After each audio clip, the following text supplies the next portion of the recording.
মানে একটা সর্বগ্রাসী ধ্বংসের মধ্যে দিয়ে আমরা আগাচ্ছি। এ বিষয়ে যখন আমরা সংসদে কথা বলতে চাই তখন আমাদের নোটিশগুলা আমলে আনা হয় না, সরকার ভয় পায়।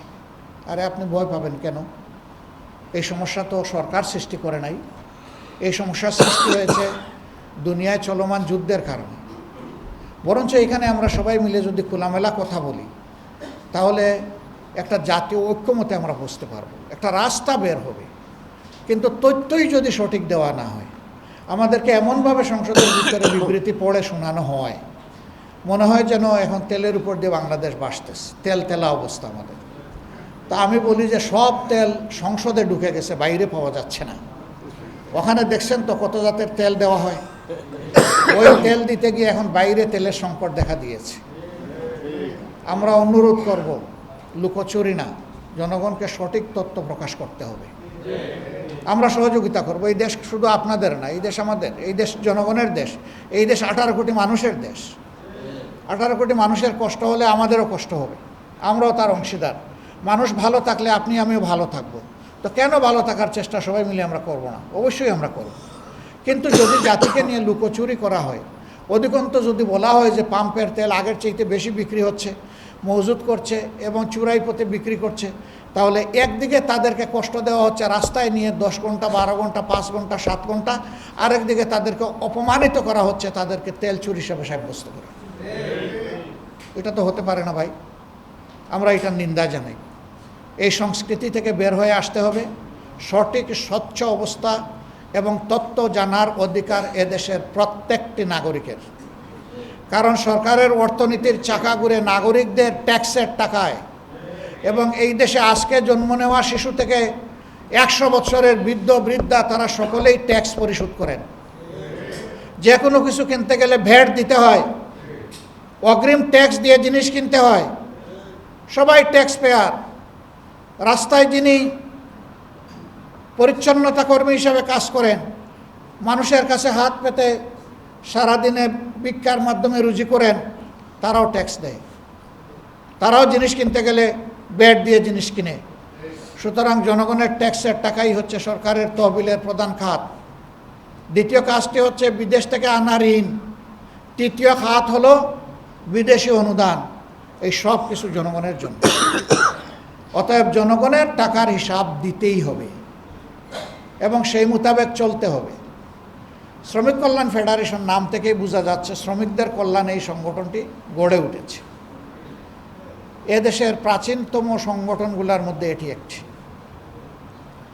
এই সংগঠন মালিক এবং শ্রমিককে শ্রেণীতে বিভক্ত করে শ্রেণী শত্রু হিসাবে কাউকে গণ্য করতে চায় না, বরঞ্চ এই সংগঠনটি অনুভব করে উদ্যোক্তা থাকলেই মালিকের কর্মসংস্থান তৈরি হবে, আবার শ্রমিক থাকলে মালিকের কলের চাকা ঘুরবে। দুইটারই অস্তিত্ব সংরক্ষণ এবং তার বিকাশে পরস্পরকে দরদি এবং দায়িত্বশীল হতে হবে। যদি শিল্প বাঁচে, আমাদের শ্রমিক ভাই বোনেরা বাঁচবেন। যদি শিল্পের মৃত্যু হয়, তারা তখন কর্মহীন হয়ে পড়বেন। আবার শ্রমিককে ঠকাতে গিয়ে মালিক পক্ষ যদি এমন আচরণ করেন যে এই শ্রমিকের জীবনই কোনোভাবে চলে না, তাহলে মনে রাখবেন ওই শ্রমিক আন্তরিক সমস্ত সেবা আপনাকে দিবে না, কারণ সে তো তার জীবন বাঁচানোর জন্য অস্থির। অতএব এই জায়গায় আস্থার ব্যাপার, এই জায়গায় পারস্পরিক ভালোবাসার ব্যাপার, এই জায়গায় পারস্পরিক শ্রদ্ধাবোধের ব্যাপার। আমরা এই দুইটা সমন্বয় করতে চাই। এইভাবে সমন্বিত উদ্যোগই কেবল পারে একটা সমাজকে সামনের দিকে এগিয়ে নিতে। শ্রমিক নেই কোথায়? ঘর থেকে শুরু করে এমন কোনো জায়গা নাই যেখানে শ্রমিকের হাত লাগে না। অতএব যে সমাজ এই শ্রমিকদেরকে সম্মানিত করবে, তাদের ন্যায্যতার ভিত্তিতে তাদের সাথে আচরণ করবে, তাদের পাওনা দেনা সুযোগ সুবিধা, তাদের কর্ম পরিবেশ এবং নিরাপত্তার ব্যাপারে যারা সুবিচার কায়েম করবে, যে সমাজ, সেই সমাজকে কেউ আটকায় রাখতে পারবে না। এই সমাজ ইনশাল্লাহ সামনের দিকে এগিয়ে যাবে। আমরা এমন একটি মানবিক সমাজই গড়তে চাই। গেল নির্বাচনের আগে সে কথাগুলোই জাতির সামনে আমরা তুলে ধরেছিলাম। বলেছিলাম যারা সমাজে দুর্নীতি করে, চাঁদাবাজি করে, মানুষের শ্লীলতা হরণ করে, মানুষকে বিভিন্নভাবে কষ্ট দেয়, রাষ্ট্রের সম্পদ লুণ্ঠন করে বিদেশে পাচার করে, হাত বদল হয়ে ওরকম কারো কাছে গেলে এই দেশে শান্তি ফিরে আসবে না। কোনো কারণ নাই। হ্যাঁ, জনগণ বলে আমাদেরকে ভোট দিয়েছে, বলে যে খাতায় তো মিলল না, দেখি যা ভোট দিলাম। সব কিছুর সাক্ষী আল্লাহ রাব্বুল আলামিন। দুনিয়ায় অনেক কিছু গোপন করা যাবে, কিন্তু আল্লাহ তাআলাকে কিছুই গোপন করা যাবে না। আল্লাহ বলেছেন, কঠিন শিলা পাথরের ভিতরেও যদি একটা অনুপরিমাণ কিছু লুকিয়ে থাকে, ওঠাও আল্লাহ জানেন এবং দেখেন। আল্লাহকে কেউ ফাঁকি দিতে পারবে না। এখন বলবেন, যদি কেউ কায়দা করে, ইঞ্জিনিয়ারিং করে, পিলফারেজ করে, বিভিন্ন ধরনের ফর্জারি করে, ফ্রড করে নির্বাচনের রায়কে যদি নিয়েই যায় তার পক্ষে, তাহলে সে তো পেয়েই গেল, সে তো জিতেই গেল। আমরা এমনটা করে কখনো জিতার চিন্তা করি না। যারা জনগণকে ধোঁকা দিয়ে জনগণের রায়কে অন্যায়ভাবে প্রভাবিত করে ক্ষমতায় যাবে, তারা নিশ্চয়ই ক্ষমতায় গিয়েও জনগণকে ধোঁকা দেবে। আমরা ধোঁকা দেওয়ার জন্য কোনো দেশ এবং সরকার গঠন করতে চাই না। আমরা এই কালো সংস্কৃতি থেকে জাতিকে, দেশকে, আমাদের রাজনীতিকে বের করে আনতে চাই। ইনশাআল্লাহ আমরা পারব। আমাদের এই আস্থা আছে, এই দেশের জনগণ এটা চায়। হ্যাঁ, বলবেন জনগণ তো বারবার প্রতারিত হয়েছে, সঠিক। আমি বলি না যে গুগু বারবার ধান খায়, কিন্তু কপাল যখন মন্দ তখন ষাটে বেজে যায়। ওরা বাঁচবে এক সময় এবং জয় হবে জনতার, ইনশাআল্লাহ। আমরা ওই দিনটির অপেক্ষায় আছি। আমরা ইতিমধ্যে নির্বাচনের আগেই ঘোষণা দিয়েছি, প্রাপ্য কিছু সুযোগ সুবিধা আমাদের এমপিরা গ্রহণ করবেন না।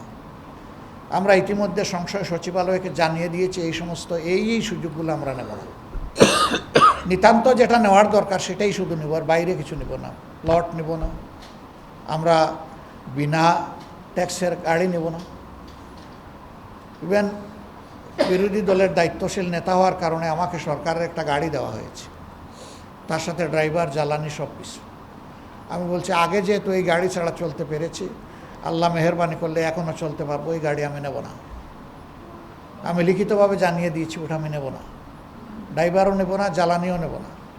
আগে আমি চললাম কিভাবে? আগে যদি এটা ছাড়া চলতে পারি, এখনও পারবো ইনশাল্লাহ। কেন পারবো না? আমাদের সমস্ত এমপিরা এটা প্র্যাকটিস করবেন ইনশাআল্লাহ। আমরা আমাদের ৭৭ জন এমপি, বিশেষ করে আমাদের দলীয় এমপিদেরকে বলেছি, সরকারের যতগুলা অনুদান যাবে পাই পাই হিসাব করে তার হকদারের কাছে পৌঁছাবেন। কখনো দেখবেন না কে আপনার দলের লোক, কখনো দেখবেন না কে নির্দিষ্ট ধর্মের লোক। দেখবেন সে এক বাংলাদেশের একজন নাগরিক এবং এই ব্যাপারে অন্যের চাইতে সে আগে পাওয়ার হকদার। এর ভিত্তিতে যার যার পাওনা তার কাছে পৌঁছাই দিবেন, আর আপনারা প্রত্যেকটি ডিলের পরে জনগণকে জানাই দিবেন যে এইভাবে এই পেয়েছিলাম, এইভাবে ডিস্ট্রিবিউট হয়েছে। তার স্বচ্ছতা নিশ্চিত করতে হবে। বলবেন যে আপনারা ৭৭ জন করলেন বা ৬৮ জন করলেন, বাকিরা যদি না করে বাকিদের দায় বাকিদের। কিন্তু আমরা বিশ্বাস করি এই সংস্কৃতি আমরা যখন চালু করব, সকলের ঘাড়ের উপরে একটা শক্ত জোয়াল উঠে যাবে ইনশাআল্লাহ। দেখছেন না, ইলেকশনের আগে অনেকে প্লট এবং গাড়ি, ট্যাক্সবিহীন গাড়ির কথা বলেন নাই, কিন্তু ইলেকশনের পরে বলতে বাধ্য হয়েছে। কেন আমরা যে আগেই হাটে হাড়ি ভেঙে দিয়েছি, এই কারণে।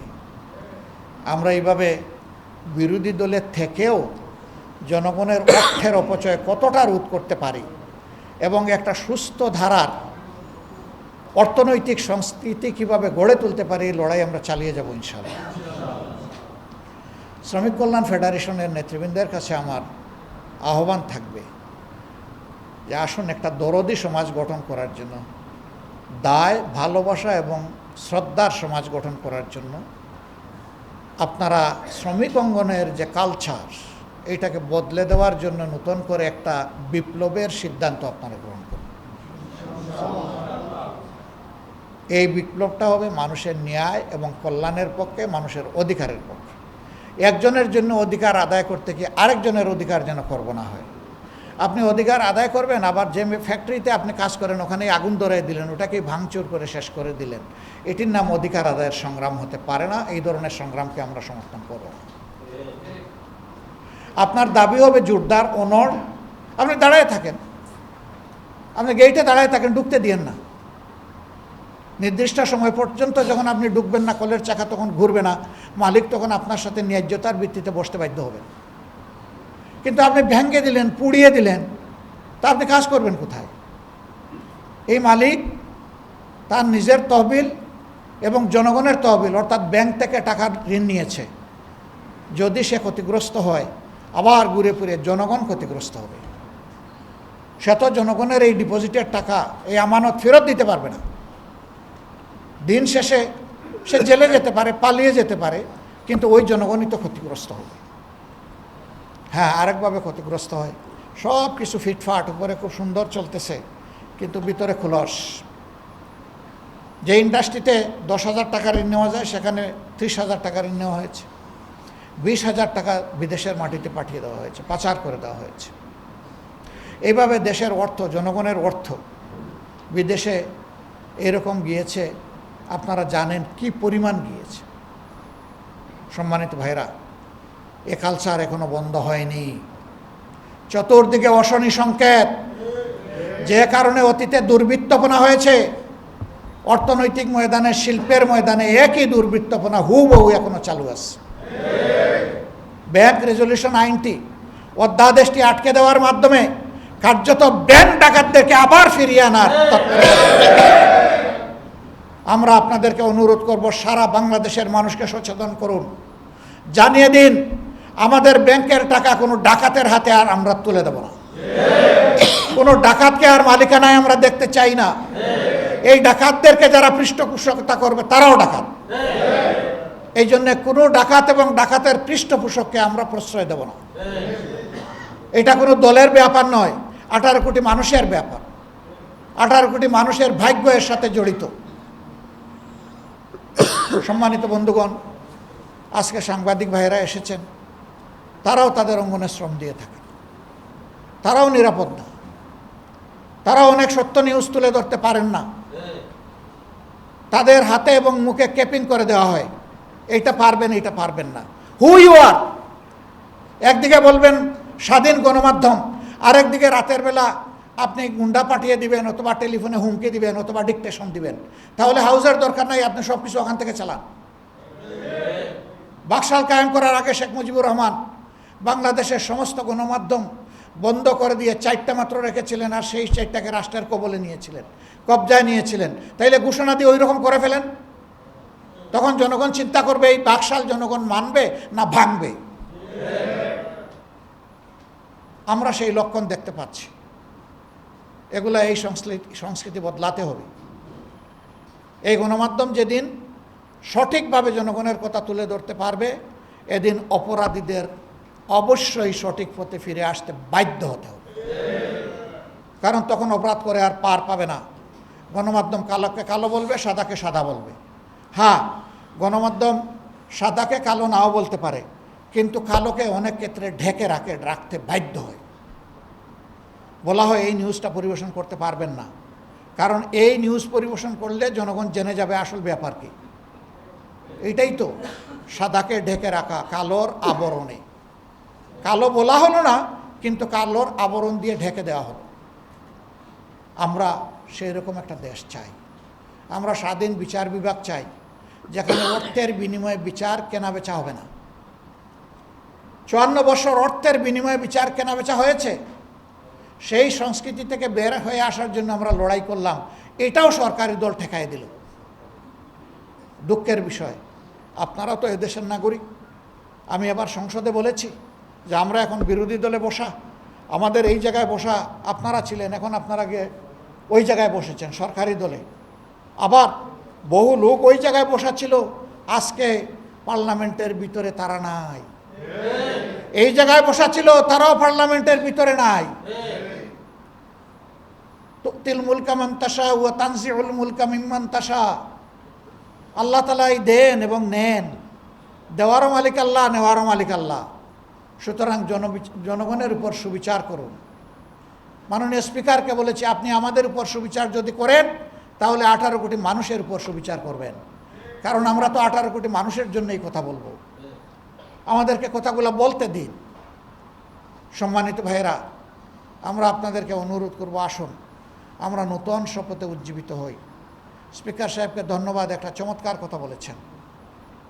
সরকারি দলের একজন বলেছিলেন সমাজে অনেক ময়লা জমেছে, পরিষ্কার করতে হবে। তিনি বলেছেন সমাজ ভালো আছে, ময়লা এখানে, এইটা আগে পরিষ্কার করতে। ধন্যবাদ, একটা সত্য কথা তিনি বলেছেন। এই জায়গা ঠিক হলে বাংলাদেশ ঠিক। মাথা ঠিক তো সারা শরীর ঠিক, মাথা খারাপ তো শরীর আর কোনো কাজের না। আমরা চাই যে এই জায়গাটা আগে ঠিক হোক। লড়াই ইনশাল্লাহ আমাদের চলবে। এই লড়াই আমরা বাংলাদেশের 18 কোটি মানুষের সাথে থাকব, আর জনগণকে অনুরোধ করব আপনারাও আমাদের সাথে থাকবেন। আমরা এক এবং অভিন্ন, আমরাও জনতার অংশ, আমরাও জনগণ, আমরাও আপনাদের একজন। এইভাবেই আমাদের লড়াই এগিয়ে যাবে ইনশাআল্লাহ। শ্রমিক কল্যাণ ফেডারেশনের আজকের এই আয়োজন সার্থক হোক জাতির স্বার্থে। একটি নতুন পরিবর্তনের জাতি গড়ার আকাঙ্ক্ষা নিয়ে মানুষ চাতক পাখির মতো অপেক্ষা করছে। সেই অপেক্ষার প্রহরের নিষ্পত্তি হোক, মানুষ একটা পরিবর্তিত নতুন ভালো বাংলাদেশ পেয়ে যাক। আমরা এই প্রত্যাশায় যারা আজকের এই আয়োজনে অংশগ্রহণ করেছেন তাদের সাথে সকলকে আমরা আহ্বান জানাবো যে আমরা এখন থেকে একসাথে কাজ করবো ইনশাআল্লাহ। এ সমাজ বদলাবো ইনশাআল্লাহ, এ সমাজ বদলে যাবে ইনশাআল্লাহ। আসসালামু আলাইকুম ওয়া রাহমাতুল্লাহ।